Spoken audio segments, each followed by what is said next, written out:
ایک تو وہ ہوتے ہیں جن کو ارادہ ہوتا ہے کہ آگے جا کر جو ہے ندوۃ العلماء میں تعلیم حاصل کریں گے، اور ایک جو ہوتے ہیں جو یہاں تعلیم حاصل کر رہے ہیں، اور ایک وہ لوگ ہوتے ہیں جو ابھی نئے نئے آئے ہیں۔ تو آپ کن کے لیے اپنا پیغام دینا چاہیں گے؟ نئیوں کے لیے، یا جو آنے والے ہیں، یا جو تعلیم حاصل یہاں کر رہے ہیں، کن کے لیے آپ اپنا پیغام دینا چاہیں گے؟ میں عمومی طور پہ تمام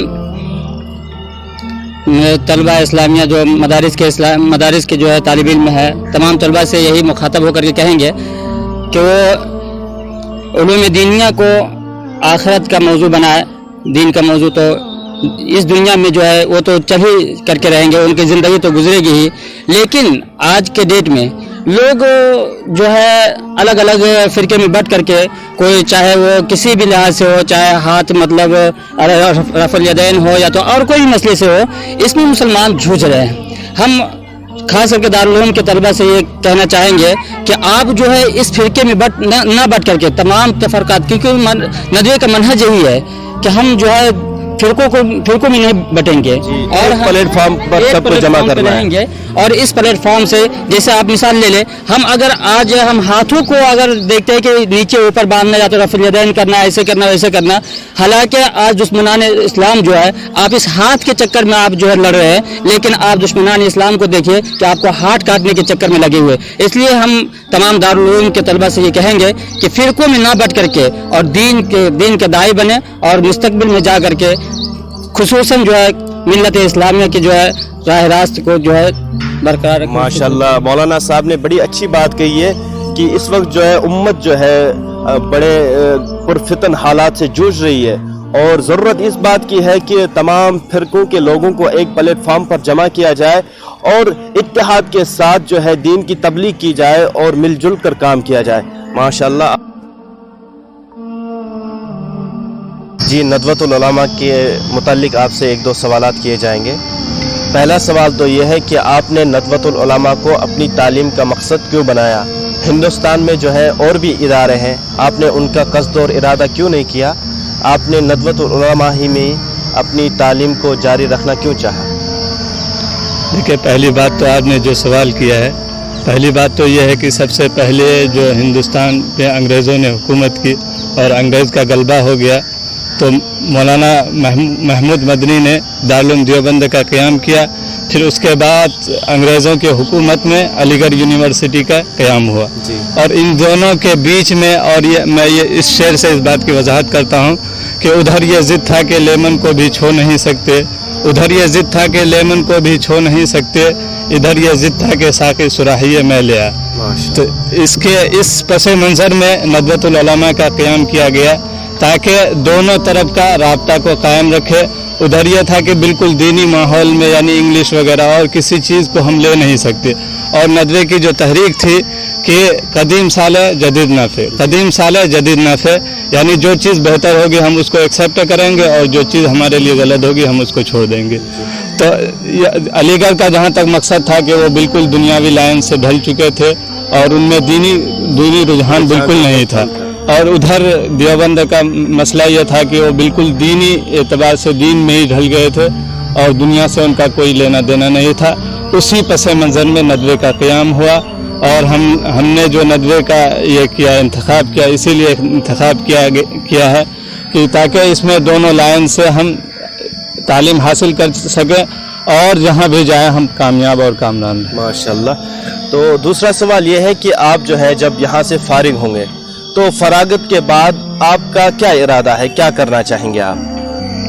میرا ارادہ تو یہ ہے کہ ہم جیسے ندوۃ العلماء میں ابھی پڑھ رہے ہیں، پڑھنے کے بعد سوچے ہیں کہ کچھ یونیورسٹی میں بھی جائیں تاکہ وہاں کے ماحول کو بھی معلوم ہو سکے، تاکہ دنیا کے سامنے اور عوام کے سامنے ٹھیک ڈھنگ سے پرفارمنس کر سکے، اس کے سامنے صحیح سے اپنی گفتگو کو، اپنی بات کو رکھ سکے، تاکہ دونوں طرح کی باتیں ہمیں معلوم ہو۔ ایسا نہ ہو کہ صرف یہیں کی باتیں معلوم ہو اور وہاں کی باتیں معلوم نہ ہو۔ اس لیے ہم نے آگے اور پڑھائی جاری رکھنے کا ارادہ کیا ہے، اور دعا گو ہیں کہ آپ لوگ دعا کیجئے انشاءاللہ۔ تو آپ کو معلوم ہوگا کہ بہت سارے جو ہے لوگ جو ہے، بہت سارے طالب علم اسٹوڈنٹس جو ہے یہ ارادہ رکھتے ہوں گے اپنے دل میں کہ ہم بھی جو ہے مستقبل میں جو ہے ندوے کا قصد کریں گے، ارادہ کریں گے اور ندوۃ العلماء میں اپنی تعلیم کو جاری رکھیں گے، ان کے لیے آپ کیا پیغام دینا چاہیں گے؟ ان کے لیے ہم یہی پیغام دیں گے کہ ندوہ جو ہے، ندوہ ایک تحریک ہے. ندوہ کسی مدرسے یا کسی بلڈنگ کا نام نہیں، بلکہ ندوہ ایک سوچ اور فکر کا نام ہے. جو سوچ اور فکر یہاں سے ملتا ہے، ہم اسی سوچ اور فکر کو لے کر دنیا میں کام کرتے ہیں اور اسی کو آگے بڑھانے کی کوشش ہے. اور ندوہ جو تحریک ہے یہ ہے کہ دونوں طرف کے لوگوں کو ایک ساتھ ملائے رکھے، یعنی بلا مذہب و تفریق، بلا مذہب و تفریق کے، یعنی ایک ساتھ کام کرنے کا مقصد ہے. اور اسی مقصد کو لے کر، اور اس لیے اور جو اس مقصد اور اس فکر کے ساتھ یہاں آئیں گے انشاءاللہ وہ کامیاب رہیں. چلیے ماشاءاللہ. السلام علیکم. وعلیکم السلام ورحمۃ اللہ وبرکاتہ. کیا نام ہے آپ کا؟ محمد اسامہ. جی اسامہ صاحب، ندوۃ العلماء کے متعلق آپ سے ایک دو سوالات کیے جائیں گے.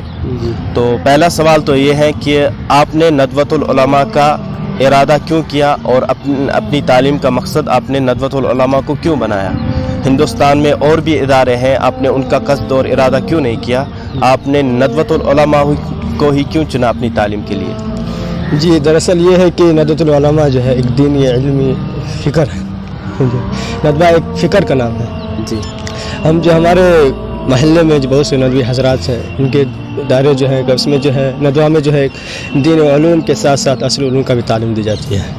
اور جو یہاں سے بڑے بڑے ادیب اور مفکر پیدا ہوئے ہیں، اسی غرض سے میں بھی جو ہے ندوۃ العلماء میں جو ہے تعلیم جو ہے اس سال جو ہے ندوۃ العلماء میں قدم رکھا. پچھلے سال ایک سال جو ہے 2 سال آن لائن تک تعلیم حاصل کی. پھر جو ہے اس سال جو ہے اللہ کرم ہوا کہ آف لائن جو تعلیم شروع ہوئی، تو ہم لوگ جو ندوۃ العلماء آئے.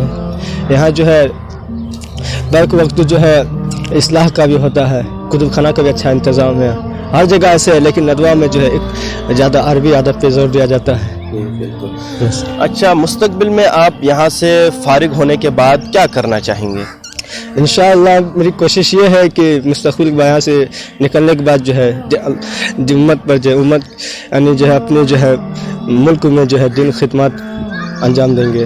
اور اچھا، آپ دیکھ رہے ہوں گے اس سال بھی ہر سال نئے نئے بچے جو ہے ندوۃ العلماء میں داخلہ لیتے ہیں، تو ان کے لیے آپ کا پیغام کیا ہوگا اور کس طریقے سے وہ لوگ جو ہے اپنے وقت کا استعمال کرے؟ کیا آپ ان کے لیے پیغام دینا چاہیں گے؟ ان کے لیے پیغام یہ ہے کہ اگر ندوۃ العلماء میں جو حضرات نئے ہیں تو وہ جو اپنی کوشش جاری رکھے اور جو ہے ہر ایک چیز میں جو ہر اصلاح میں اپنی جو ہے حصہ لینے کی کوشش کرے اور جو ہے دوسروں کو بھی اس کی طرف گامزن کرے اور اپنے جو ہے ملک میں جا کر اپنے گاؤں دیہات میں جا کر جو ہے اس دین کی خدمات کو انجام دے.